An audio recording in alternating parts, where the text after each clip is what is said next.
प्रधानमंत्री नरेंद्र मोदी अपनी 2 दिवसीय आधिकारिक यात्रा पर मॉरिशस पहुंचे, जहां उनका भव्य स्वागत किया गया। खास बात ये रही कि पारंपरिक तरीके से उनका बिहारी लोक गीतों और ढोल नगाड़ों के साथ स्वागत किया गया। इस दौरान वहां मौजूद भारतीय मूल के लोगों में खासा उत्साह देखने को मिला। नमस्कार, आपका स्वागत है डेली 24 भारत में। मैं हूं आपके साथ अदिति। प्रधानमंत्री नरेंद्र मोदी 2 दिवसीय मॉरिशस दौरे पर हैं। वो वहां प्रधानमंत्री नवीन चंद्र रामगुलाम के निमंत्रण पर पहुंचे और मॉरिशस के राष्ट्रीय दिवस समारोह में बतौर चीफ गेस्ट शामिल होंगे। पीएम मोदी के इस दौरे को लेकर मॉरिशस में मौजूद भारतीय समुदाय में खासा उत्साह देखने को मिला। उन्होंने प्रधानमंत्री का जोरदार स्वागत किया।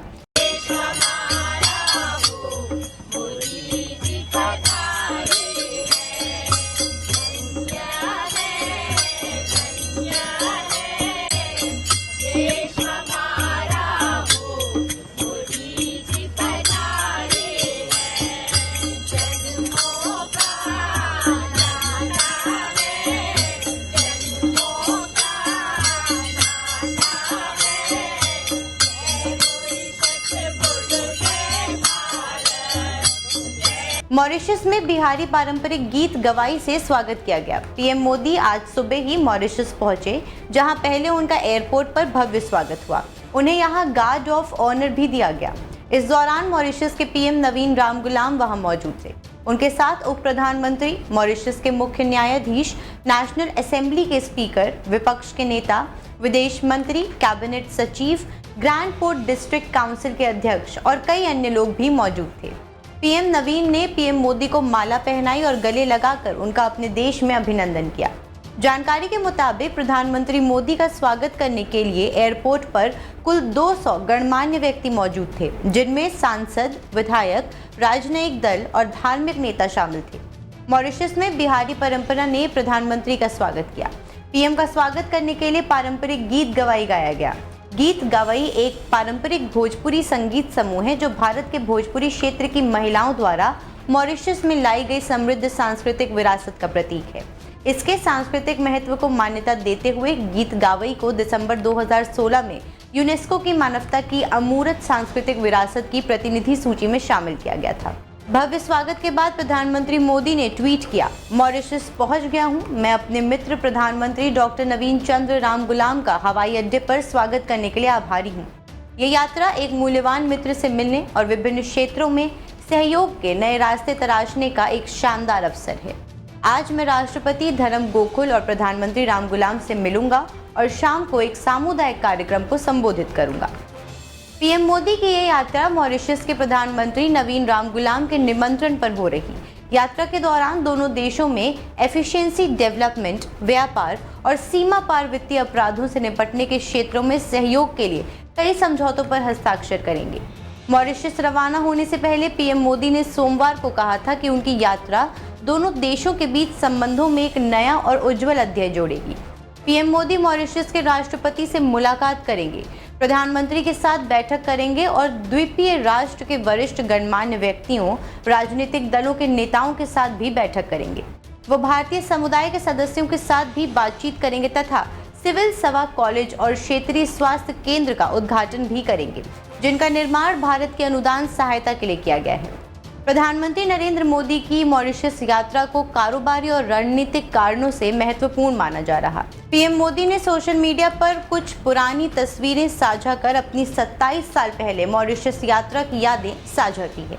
पीएम मोदी तब भाजपा के राष्ट्रीय महासचिव हुआ करते थे और पार्टी की ओर से अंतर्राष्ट्रीय रामायण सम्मेलन में हिस्सा लेने मॉरिशस को पहुंचे थे। पीएम मोदी ने पोस्ट में लिखा, भारत और मॉरिशस के बीच इतिहास, वंश, संस्कृति, भाषा और हिंदी महासागर का गहरा संबंध है। 1998 में जब मैं वहां गया तो मिनी इंडिया में घर वापसी जैसा महसूस हुआ।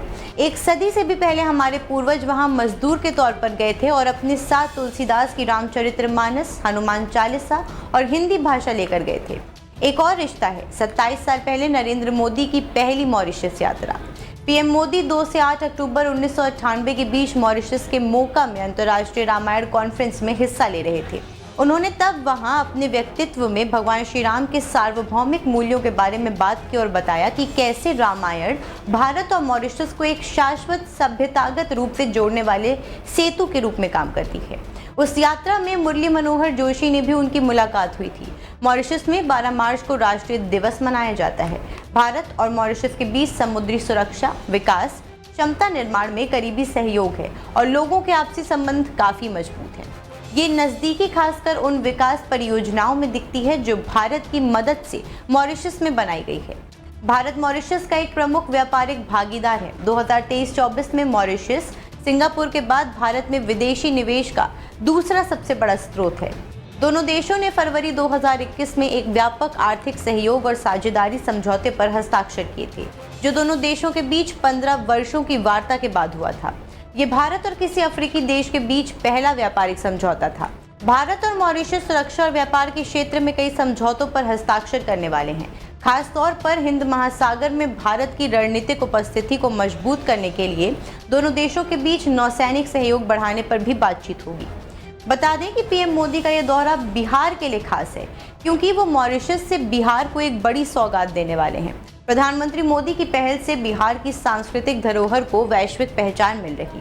खासकर बिहार के भोजपुरी क्षेत्र से संबंधित गीत गावई, जो एक पारंपरिक भोजपुरी संगीत समूह है, को लेकर प्रधानमंत्री की पहचान बढ़ी है। गीत गावई को 2016 में यूनेस्को द्वारा मानवता की अमूर्त सांस्कृतिक विरासत की प्रतिनिधि सूची में भी शामिल किया गया था और इसे बिहार की समृद्ध सांस्कृतिक धरोहर के रूप में मान्यता मिली है। इस दौरे में पीएम मोदी ने उस पहलू को उजागर किया है जिसमें प्रवासी भारतीयों की भावनाओं को सम्मान देने के साथ साथ बिहार की संस्कृति को दुनिया भर में प्रचारित करने का प्रयास किया जा रहा। कुवैत यात्रा के दौरान एक बिहारी श्रमिक ने प्रधानमंत्री मोदी से अपने जिले में हवाई अड्डा बनाने का सपना साझा किया, जो बिहार के विकास को लेकर प्रवासी भारतीयों की गहरी भावनाओं को दर्शाता है।